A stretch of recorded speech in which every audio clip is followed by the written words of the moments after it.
200वीं रात। जब पूरी 200वीं रात हुई तो उसने कहा कि ऐ नेक बख्त बादशाह। जब बादशाह शहरमान का बेटा कमर अल ज़मान हम्माम गया तो उसने कैदियों को आज़ाद किया और अमरा को उम्दा उम्दा खलतें अता की और फ़कीरों को खैरात दी और शहर को चिरागां करने का हुक्म दिया और 7 दिन तक चिरागां किया गया। इसके बाद मरज़बान ने कमर अल ज़मान से कहा कि मैं शहजादी बदूर के पास से महज इस काम के लिए आया हूँ और मेरे सफ़र का मकसद यही था कि मैं उसकी दवा तलाश करूँ। अब हमें चाहिए कि इस तक पहुँचने की कोई तदबीर निकालें, क्योंकि तेरे बाप को तेरी जुदाई गवारा नहीं।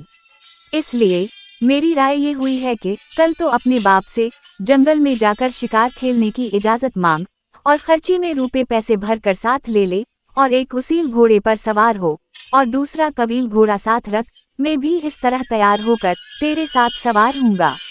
अपने बाप से ये कहियो कि मैं चाहता हूँ कि जंगल में सैर व तफरी करूँ और शिकार खेलूं और हुआ खाऊं और इस तरह से वहाँ एक रात गुजार दूं।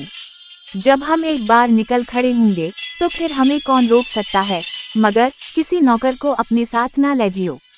कमर अल ज़मान ने कहा कि ये तेरी राय बहुत ठीक है और इस पर बहुत खुश हवा और हिम्मत करके अपने बाप के पास गया और अपना इरादा जाहिर किया। बादशाह ने उसे शिकार के लिए जाने की इजाज़त दे दी और कहा कि बेटा मुबारक हो वो दिन जब कि तो तंदुरुस्त हुआ।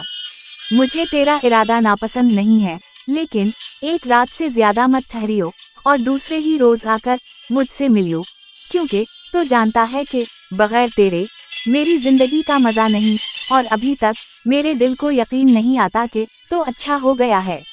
ये कहकर बादशाह ने अपने बेटे कमर अल ज़मान और उसके साथ मरज़बान के लिए सफर की तैयारी करा दी और हुक्म दिया कि उनके लिए 4 घोड़े मुहैया किए जाएं और माल लादने के लिए 1 घोड़ा और खाने पीने के लिए 1 ऊंट। कमर अल ज़मान ने मना कर दिया था कि उसकी खिदमत के लिए कोई शख्स ना भेजा जाए।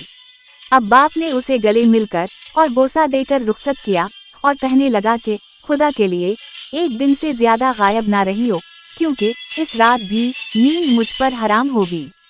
इसने कहा कि अब्बा जान इंशा अल्लाह 1 रात से ज्यादा मैं बाहर ना रहूंगा। ये कहकर वो रुखसत हवा और कमर अल ज़मान और मरज़बान दोनों बाहर आकर घोड़ों पर सवार हुए और इस घोड़े को साथ लिया जिस पर वो माल था और इस ऊंट को जिस पर खाना और पीना था और जंगल की तरफ रवाना हो गए। अब शहरजाद को सुबह होती दिखाई दी और उसने वो कहानी बंद कर दी जिसकी उसे इजाजत मिली थी।